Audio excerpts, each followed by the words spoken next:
Howdy, howdy, welcome back to another episode on the Wholesome Wave podcast. If this is your first time, make sure to always stay subscribed. Don't forget to turn on that notification bell and make sure to subscribe. Leave a comment in the comment section below. Share this video to your friends and family. Let's get right into it.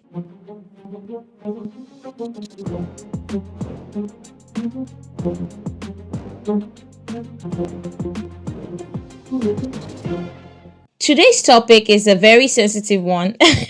I know some men are gonna feel triggered by this, but I'm only stating facts. It's statistics, man. So let's get into it. Today, we're gonna be discussing about a fascinating trend. And this trend is changing the way we think about family dynamics and relationships. Women are slowly becoming breadwinners, and it's time we explore what this means for our society. According to recent studies, women are increasingly becoming the primary breadwinners in their household. In fact, a report by Pew Research Center found that in 2019, 47% of women in the United States were the primary breadwinners of their families, compared to 13% that was recorded in 1960.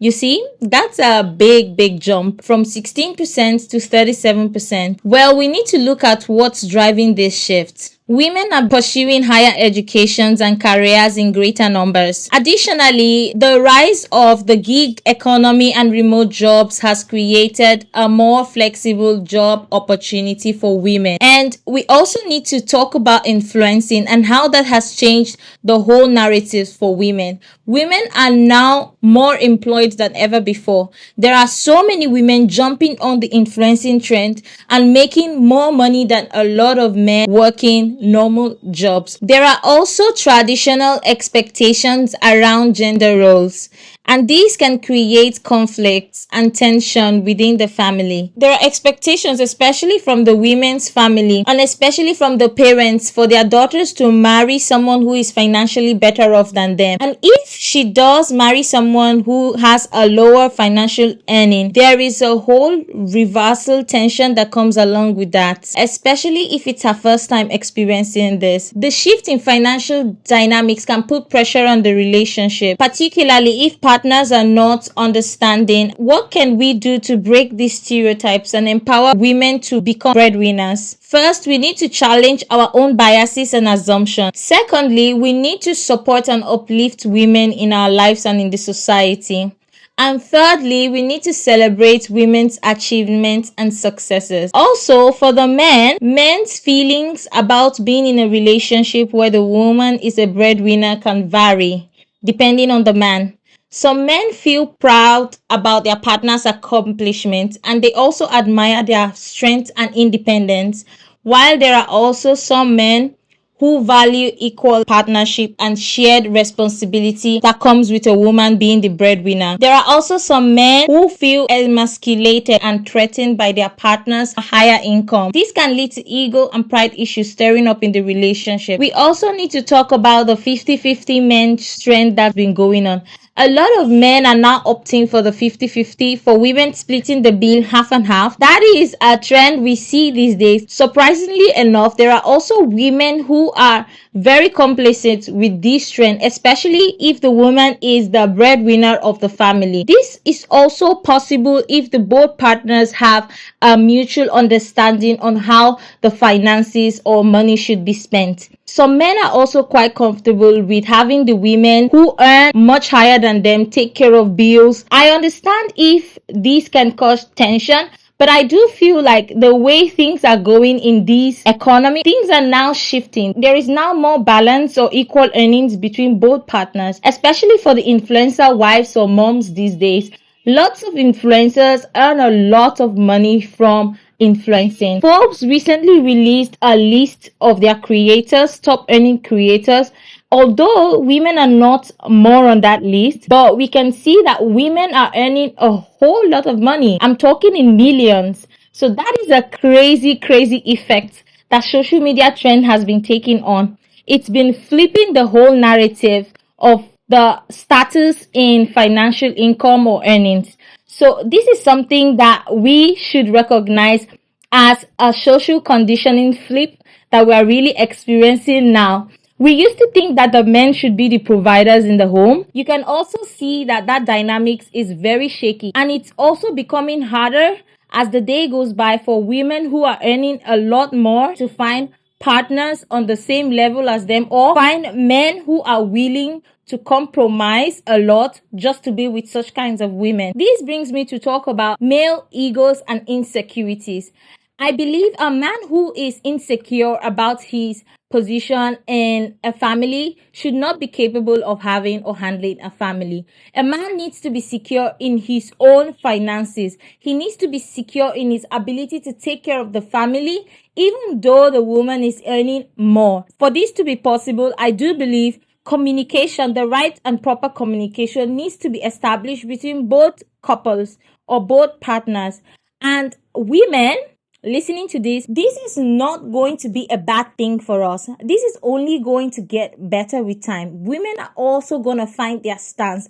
Women are also not going to feel obligated to be with a man just because he is the one providing.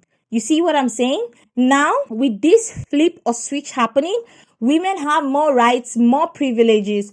They have more options. What money does essentially is to enhance your options. Even in a relationship, this should not be a problem.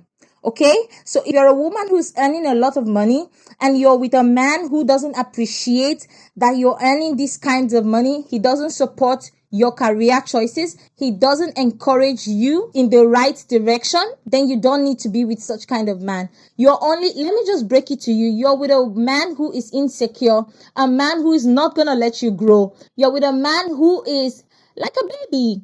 He just wants you to pet his ego. He just wants you to keep on submitting to him when he is not able to push you in the right path or help you, encourage you in your dreams, in chasing your dreams. If you're with any such man, I'm telling you, sis, you need to run for your life. You need to run for your life, because this is slowly becoming the norm in this generation. Women are now taking up their stance. Women are now earning money. Women are making decisions for themselves. And if you're a single mother, or if you're just a young lady with no child, it's still important for you to work your ass off to get that money, so that you don't have less choices in life, so that these men who are insecure in themselves, who are looking for women to control, they won't find you. You'll be far, far ahead. And like in the video I talked about last, you want to be the woman who's earning. Even though you're earning more than a husband, you are still the kind of woman who can submit, who is willing to give up a lot for your family, but to a man who is the kind of man that's pushing you to your dreams, the kind of man who is secure in himself, the kind of man who's proud that you're actually doing something and bringing in the buck. And besides, there are women who are in a good earning position. For example, if you look at Viola Davis, no one hears about her husband. He's probably a producer or something. Yeah, but you see, she's a proud African woman who is one of the top earning black women in Hollywood, and she's doing her thing. She's still happily married. She's not chasing clout. If you look at the influencing industry, lots of women are earning a lot of money from it. What do content creators make? Represent over 200 creators. It varies. And that's what's so crazy about this industry. One person can have 1 million followers and make $20,000 a year. One person can make $5 million a year. And it is so all over the board. It is the wild, wild west. Women have the highest purchasing power when it comes to influencing, buying products, and all of this. What does that tell you? That tells you that if women have the highest purchasing power, that means if you decide as a content creator to become one of the creators, then you are actually in the top 10% of the money flow. You get what I mean? So that money comes back to you. And that is why when it comes to content creation, influencing, to be precise, brand partnerships and collaboration, you see women at the front line. So this is why I keep encouraging you. This is the first time in a long time that social media or influencing has provided a medium for women to earn money. Initially, it used to be women applying for jobs. And even then, when you get into the corporate scene, it's a struggle for you to show your potential, for you to prove yourself to your boss. There is a lot of, if you go back to the 2010s, you'll see what I'm talking about. It was difficult for you as a lady to succeed in the corporate world. This is the first time in a long time where women can decide their income through social media, and that is a crazy era to be in. If you're a lady watching me and you feel oppressed in whatever relationships you're in, let me tell you, it's not the end for you. Get on, start creating, start putting out your content, find something to do and put it out on the internet. That is where you get to make the choice to make that income, to become part of the people earning and not the people consuming. So this is my little advice, and I really hope this video was informative, and I hope you really enjoyed watching this. If you did, make sure to hit the like button. Don't forget to subscribe. Let me know in the comment section what your thoughts are, and I'll see you in the next video. Bye.